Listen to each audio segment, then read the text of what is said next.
வணக்கம் நண்பர்களே. இது பார்த்தீங்கன்னா சுவாதி மசாலா கரூர் டிஸ்ட்ரிக்ட்லேருந்து உங்களுக்கு தேவையான 10 ரூபாலேருந்து 20 ரூபா 30 ரூபா அட்டை வரைக்கும் எல்லாமே நம்மகிட்ட அவைலபிளாக இருக்குது. பட்டை சோம்பு அட்டை, சோம்பு இல்லாமல் பிரியாணிக்கு போடுற மாதிரி அட்டை, அப்புறம் பார்த்திங்கன்னா திராட்சை, முந்திரி, ஏலக்காய், பட்டை, கிராம்பு, ஜீரகம், தனி ரோஜா முக்கு, கல்பாசி, ஓமம், கசகசா, பாதாம், அப்புறம் பார்த்திங்கன்னா ட்ரை ஃப்ரூட்ஸு, இது எல்லாமே பார்த்திங்கன்னா உங்களுக்கு வந்து ஹோல்சேல் அண்ட் ரீட்டைல் ரேட்டில் அவைலபிள் இருக்கும். நீங்கள் கரூர் அப்புறம் வந்து பார்த்திங்கன்னா தமிழ்நாடு ஃபுல்லாக எங்கேருந்து நீங்கள் அட்டை கேட்டாலுமே உங்களுக்கு எல்லா இடத்துக்குமே ஃப்ரீ டெலிவரி பண்ணித்தரோம். 2500 மேலே நீங்கள் ஆர்டர் கொடுத்தீங்க அப்படின்னா வந்து உங்களுக்கு எல்லா ஊருக்குமே ஃப்ரீ டெலிவரி நாங்கள் பண்ணி தந்துடுவோம். அதுவும் இல்லாமல்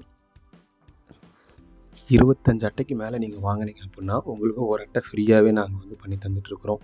உங்களுக்கு தேவையான ஆர்டர்ஸை வந்து நீங்கள் 1 வீக் முன்னாடியே எங்களுக்கு வந்து ஆர்டர் ப்ளேஸ்மெண்ட் பண்ணி அட்வான்ஸ் அமௌண்ட் நீங்கள் எங்களுக்கு பே பண்ணணும். எவ்வளோ பில் அமௌண்ட்டோ அதுலேருந்து அட்வான்ஸ் அமௌண்ட் வந்து எங்களுக்கு வந்து 50% பே பண்ணிடணும். பே பண்ணிங்க அப்படின்னா உங்களுக்கு 1 வீக் கழித்து நாங்கள் வந்து லாரி ஆஃபீஸில் புக் பண்ணிடுவோம். நீங்கள் லாரி ஆஃபீஸ் போய் எடுத்துக்கிட்டால் மட்டும் போதும்.